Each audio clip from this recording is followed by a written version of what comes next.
Hi, I'm Sam Gregory, the Program Director of the human rights group Witness, and I'm here to talk about our work on authenticity infrastructure, the proliferating technologies and proposals for how to better track what is authentic, edited, or unmanipulated offline and online, and the key trade-offs we need to understand if we are to ensure that these initiatives help, not hurt, global human rights, marginalized populations, and free expression.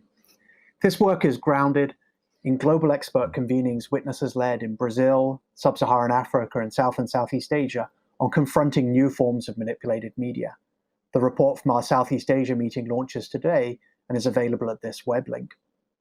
One significant takeaway from these meetings: yes, a need to prepare for deepfakes, but that existing forms of shallow fakes, miscontextualized or lightly edited videos, are the biggest current problem.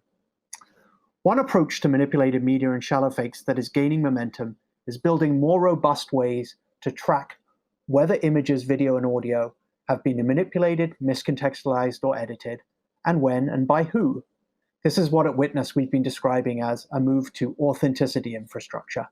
This includes incipient discussions about using reverse video search and perceptual hashing to better track existing content or existing examples of identified manipulation, as well as more focus on verified capture and publishing.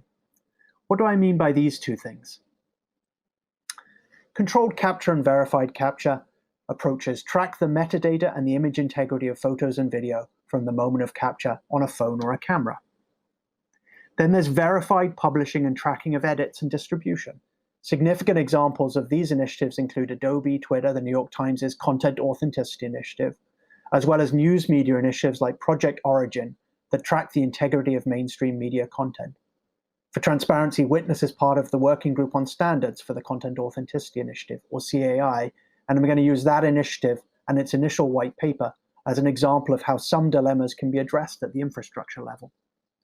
Our recent report, Ticks or It Didn't Happen, looks at 14 trade-offs we must consider at an early stage rather than try and fix at a later stage, and forms part of the basis for this talk. There's a drumbeat right now around the need to address manipulated media. The question we must pose is, what do we need to do to ensure that authenticity infrastructure doesn't harm and in fact enhances freedom of expression and trust? And this is particularly true as these proposals move from opt-in and niche to more widespread, as well as driven by governments, platforms, and public demand. So let me pose a series of questions and dilemmas we need to ask of these proposals. The first question to ask of any authenticity infrastructure: whose voices are excluded or chilled, and who needs privacy and anonymity? We have to be careful about how we intertwine decisions around trustworthiness with usage of a particular technology. In this context, I think often about the community journalists and local human rights defenders that Witness has worked with around the globe, like these media activists at Coletivo Papo Reto in Brazil. From years of human rights work at Witness, we know the option for anonymity and pseudonymity is critical to protecting free expression, and that people must be able to make case-by-case choices on when to share their identity linked to their media. Persistent real identity as the basis of authenticity can't be the foundation. Here's how this was handled in the CAI white paper. There's a fundamental architectural decision to not require persistent identity, or to necessarily link identity to the original media or to authorship of changes in the media. And there's an ability for partial redaction, allowing people to redact data such as location or blur faces while preserving other attribution data. Other times, the exclusions will be arbitrary or tech-driven. Remember Pokemon Go? A few years back, it stopped working for millions of people in the Global South who used jailbroken or rooted phones. It was a step to preserve the integrity of Pokemon, but it excluded the many people who used rooted phones of necessity in countries like Myanmar.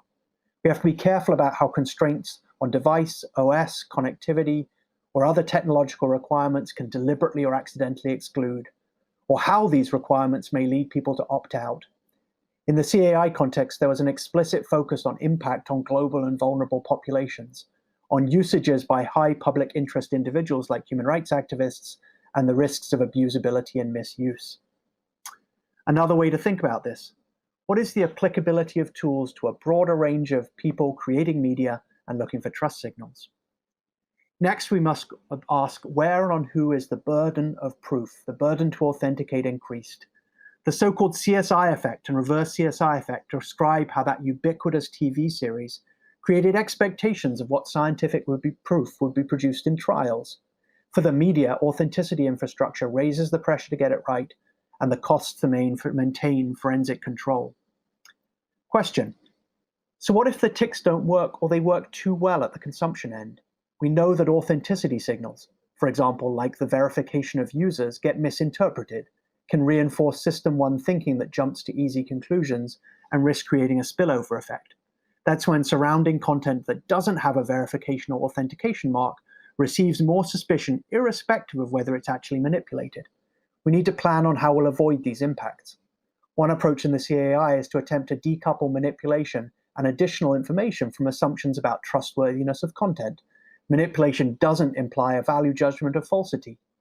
Especially as we see more and more claims that genuine media is falsified, for example, the "it's a deep fake" claim that is known as the liar's dividend, then authenticity signals need to be a valuable additional signal about potential modification, not the signal of manipulated, unmanipulated, or a signal of the truth of the content. And all these elements may place additional pressure on social media companies to integrate their own measures and already stretched news outlets, large and small, to authenticate media to satisfy consumers, regulators, and perceived needs. And how are we handling how platforms will automate this? An automated system at platforms that is not transparent to push back on false positives and negatives will perpetuate existing problems that we know from current issues of takedowns of satire and how automated or rapid takedowns of claimed copyright abuse on YouTube are politicized and manipulated. I mentioned the fears of people who may choose to opt out earlier. They are justified.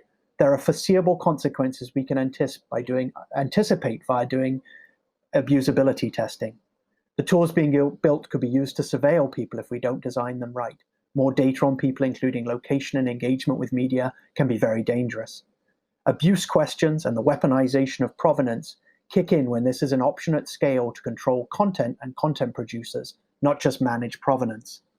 This is particularly true since it does not take an unrealistic leap of imagination to see how this type of technology can be weaponized via the growing number of fake news laws against journalists and dissidents. Often under the old adage, the only people who need privacy are those who have something to hide. So what does an optimal future look like? It's one where we respond to the needs of people globally who may benefit most and be harmed most by these technologies. One where these tools are a signal of authenticity, not the signal, a signal of manipulation, not a confirmation that you should or should not trust something. Where these are explicitly an option for creators to use, an opt-in option, and where we push back against it becoming a de facto or legal obligation in order to be trusted or visible. It needs to be an open ecosystem of tools for independent verification with user control on privacy at multiple levels. For more ideas on strategies and questions to ask to mitigate risks, please visit our website. Thanks for your time.